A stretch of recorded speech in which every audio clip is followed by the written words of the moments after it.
चलिए आज इतिहास के उस पन्ने को पलटते हैं जिसने एक पूरे साम्राज्य का भविष्य तय कर दिया। ये कहानी है एक सिंह और एक बाघ की, और कैसे अपनी जबरदस्त सूझबूझ और हिम्मत से एक ने दूसरे को मात दी। ये कहानी है छत्रपति शिवाजी महाराज की असाधारण रणनीति की। देखिए, ये सिर्फ एक लड़ाई नहीं थी, ये एक मनोवैज्ञानिक युद्ध था, शतरंज की एक ऐसी बिसात जिसने मराठा साम्राज्य की नींव रखी। तो आइए समझते हैं कि ये सब कैसे हुआ और क्यों ये घटना आज भी इतनी मायने रखती है। तारीख थी 10 नवंबर 1659। दो जानी दुश्मन आमने सामने थे, छत्रपति शिवाजी और अफजल खान।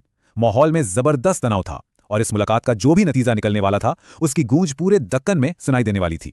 लेकिन यह समझने के लिए कि दांव पर क्या लगा था, हमें थोड़ा पीछे चलना होगा, इस टकराव की वजह को समझना होगा। इस पूरी कहानी को बेहतर तरीके से समझने के लिए हम इसे 5 हिस्सों में देखेंगे। पहले साम्राज्यों का टकराव, फिर उस महान धोखे की पूरी योजना, इसके बाद वो निर्णायक मुलाकात, फिर स्वराज्य के लिए हुआ युद्ध और आखिर में शिवाजी की कभी न मिटने वाली विरासत। तो हमारा पहला खंड हमें ले चलता है 17वीं सदी के भारत के उस दौर में जहां की सियासत में बड़ी उथल-पुथल मची हुई थी। साम्राज्य आपस में टकरा रहे थे और सत्ता का पड़रा लगातार बदल रहा था। 17वीं सदी में दक्कन का पठार एक ऐसा इलाका था जिस पर कई बड़ी ताकतें कब्जा करना चाहती थीं। इनमें उत्तर से आते ताकतवर मुगल थे और दक्षिण में बीजापुर और गोलकुंडा की सल्तनतें थीं। मतलब ये लगातार संघर्ष का दौर था। और इसी जटिल सियासी माहौल के बीच एक नए नायक का उदय हो रहा था। एक ऐसा नायक जो मौजूदा व्यवस्था को चुनौती देने और अपने लोगों के लिए एक आजाद राज्य यानी स्वराज्य बनाने को तैयार था। ये थे छत्रपति शिवाजी। तो एक तरफ थे युवा और करिश्माई शिवाजी, सिर्फ 29 साल के, जिनके दिल में एक आजाद मराठा साम्राज्य का सपना था। और दूसरी तरफ था अफजल खान, बीजापुर का एक घाघ और बेरहम सेनापति, जिसे इस बढ़ते हुए विद्रोह को किसी भी कीमत पर कुचलने का जिम्मा सौंपा गया था। पर यह सिर्फ एक सियासी या फौजी जंग नहीं थी। अफजल खान के लिए यह मामला जाती था, पर्सनल था। उसने पहले शिवाजी के पिता को कैद किया था और उनके बड़े भाई की मौत का भी जिम्मेदार था। इस वजह से इस दुश्मनी में एक अलग ही कड़वाहट घुल गई थी। जैसे जैसे तनाव बढ़ता गया, एक बहुत बड़े धोखे की जमीन तैयार होने लगी। इस अगले हिस्से में हम देखेंगे कि कैसे शिवाजी ने अपने दुश्मन को मात देने के लिए दिमागी जंग और फौजी रणनीति का एक शानदार खेल खेला। अफजल खान एक बहुत बड़ी फौज लेकर निकला और रास्ते में उसने हिंदू मंदिरों को नुकसान पहुंचाया ताकि शिवाजी भड़ककर कोई गलत फैसला ले लें। लेकिन शिवाजी शांत रहे, वो खुले मैदानों से पीछे हटे और रणनीतिक रूप से प्रतापगढ़ के नए किले में चले गए। फिर जब मानसून ने खान की फौज का रास्ता रोक दिया तो उसके पास बातचीत के अलावा कोई चारा नहीं बचा। अफजल खान की रणनीति सीधी सादी थी, शिवाजी को खुले मैदानों में खींच कर लाओ, जहां उसकी बड़ी सेना और तोपखाना उसे आसानी से जीत दिला देंगे। लेकिन शिवाजी कोई आम योद्धा नहीं थे। खान के जाल में फंसने के बजाय उन्होंने लड़ाई को अपनी शर्तों पर, अपने मैदान पर लड़ने का फैसला किया। उन्होंने एक ऐसी रणनीति अपनाई जिसमें इलाका, सरप्राइज और साइकोलॉजी उनके सबसे बड़े हथियार बनने वाले थे। शिवाजी की रणनीति का दिल था गनीमी कावा, यानी गुरिल्ला युद्ध। इसका सीधा सा सिद्धांत था, आमने सामने की टक्कर से बचो और दुश्मन पर वहां वार करो जहां वो सबसे ज्यादा कमजोर हो। इलाके को अपना सबसे बड़ा साथी बनाओ और दुश्मन को हैरान और परेशान करके तोड़ दो। गनीमी काबा इन उसूलों पर टिका था। अचानक हमला करो, अपने इलाके का फायदा उठाओ, छोटी और तेज तर्रार टुकड़ियों का इस्तेमाल करो, दुश्मन के दिमाग से खेलो और सबसे जरूरी, अपने खुफिया जानकारी हमेशा पक्की रखो। और शिवाजी ने गनीमी कावा को कई स्तरों पर लागू किया। पहला, उन्होंने झूठी खबरें फैलाईं जिससे अफजल खान को लगा कि वो डर गए हैं। दूसरा, उन्होंने बहिरजी नाइक जैसे जासूसों से खान के कैंप की पल पल की खबर ली। तीसरा, उन्होंने मुलाकात के लिए प्रतापगढ़ को चुना क्योंकि वो जानते थे कि वहां की घाटी खान की घुड़सवार सेना को बेकार कर देगी। और आखिर में उन्होंने कान्होजी जेधे जैसे बड़े सरदारों को अपने साथ रखा ताकि कोई गद्दारी न हो। तो सारे मोहरे अपनी जगह पर थे और अब उस आखिरी मुलाकात के लिए मंच तैयार था जो इतिहास बदलने वाली थी। चलिए देखते हैं कि कैसे शिवाजी ने अपने बिछाए हुए जाल को अंजाम दिया। मुलाकात के लिए तंबू किले के ठीक नीचे लगाया गया था, एक ऐसी जगह पर जहां से पास के बुर्ज पर छिपे मराठा सैनिक सब कुछ देख सकते थे। लेकिन खान की फौज को कुछ नजर नहीं आ रहा था। हर एक छोटी से छोटी बात की योजना बनाई गई थी। मुलाकात की शर्तें भी तय हुई। दोनों तरफ से सिर्फ एक दूत और 2 बॉडीगार्ड अंदर आएंगे और मुख्य सेनाएं एक तीर की मार से भी ज्यादा दूर रहेंगी। यह सब इसलिए किया गया था ताकि खान को लगे कि सब कुछ सुरक्षित है। शिवाजी खान की फितरत को अच्छी तरह जानते थे, इसलिए वो पूरी तरह तैयार थे।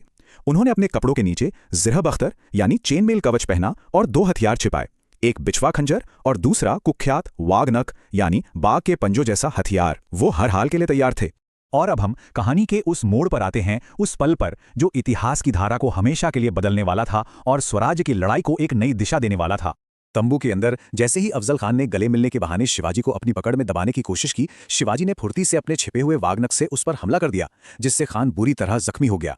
ये एक पलक झपकते ही हुआ एक जबरदस्त हमला था। जैसे ही खान के बॉडीगार्ड सैयद बंदा ने शिवाजी पर हमला किया, शिवाजी के वफादार गार्ड जीवा महाला ने उसे फौरन ढेर कर दिया। मराठे हर मुश्किल के लिए पहले से ही तैयार थे। तंबू में मची इस खलबली के बीच प्रतापगढ़ से एक तोप दागी गई। ये मदद के लिए आवाज नहीं थी, बल्कि ये एक पहले से तय किया हुआ इशारा था, छिपे हुए मराठा सैनिकों के लिए हमले का आदेश था। अफजल खान का अंत योजना का अंत नहीं था, बल्कि ये तो एक बड़ी योजना की शुरुआत थी। उसकी विशाल और अब बिना सेनापति वाली सेना पर एक जबरदस्त चौतरफा हमला। और यह हमला सैन्य रणनीति का एक बेहतरीन नमूना था। कान्होजी जेधे ने खान के गार्ड्स को घेरा तो मोरोपंत और रघुनाथ बल्लाल ने भागने के सारे रास्ते बंद कर दिए, और इसी बीच नेताजी पालकर ने मुख्य दुश्मन कैंप पर अपनी घुड़सवार सेना से धावा बोल दिया। ये एक पूरी तरह से सुनियोजित घात थी। इसका नतीजा बहुत भयानक था। अचानक हुए हमले से हैरान और अपने सेनापति के बिना बीजापुरी सेना के पांव उखड़ गए। 3000 से ज्यादा सैनिक मारे गए और तोपखाने और खजाने समेत पूरा का पूरा कैंप मराठों के कब्जे में आ गया। ये एक शानदार जीत थी। हमारे आखिरी खंड में हम प्रतापगढ़ की लड़ाई के बाद के हालात और शिवाजी की उस विरासत को देखेंगे जो आज भी जिंदा है। इस जीत की खबर ने पूरे भारत में सनसनी फैला दी।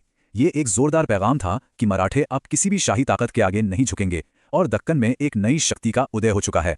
इस जीत के नतीजे फौरन दिखने लगे। सिर्फ अगले 1 महीने में शिवाजी का इलाका दोगुना हो गया, क्योंकि उन्होंने 20 से ज्यादा किलों पर कब्जा कर लिया था।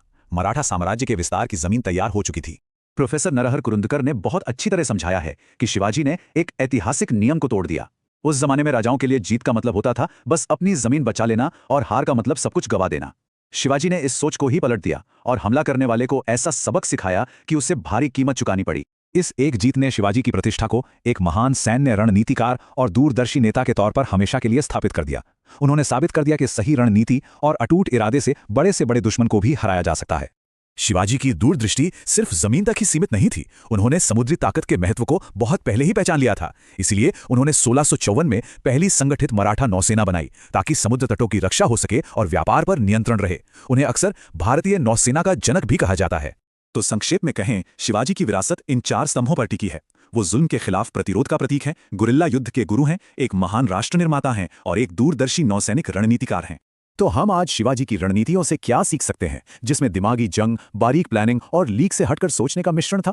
शायद सबसे बड़ा सबक यही है कि अगर रणनीति सही हो और इरादा पक्का हो तो कोई भी मुश्किल बड़ी नहीं होती, चाहे वो 17वीं सदी हो या आज की 21वीं सदी।